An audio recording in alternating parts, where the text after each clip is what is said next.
Hey everyone, and welcome back to another video. And in this video, I'm going to show you how to set up your Roborock to clean automatically. So this video is going to be particularly useful for individuals who just got their new Roborock. How do you actually go ahead and set it up to clean automatically? Either way, this video is going to be short, sweet, and simple, guys. There's not going to be a lot of steps involved. But once you have your Roborock connected to your app, you're going to click on enter, and then the upper right hand side, you're going to click on those three dots. Next, you're going to click on schedules. And then here is where you're going to set up a schedule for your robot to automatically clean.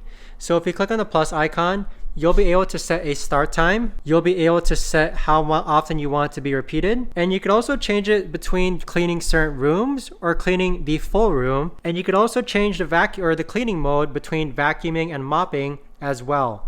You could also change the intensities of each of these two as well. But once you actually have it set up, this is what it's looked like. So for my example, I have mine set up to clean on Mondays and Fridays at 12 p.m. And that's going to be a full room clean, which includes the vacuum and mop. But that right there, guys, is the best and easiest way that I know of to actually go ahead and set up your Roborock vacuum to clean automatically. If you guys know of a better or easier way to actually do this, let me know in the comments down below. I would love to know. Thanks so much for watching, everyone, and I'll see you guys all in the next video.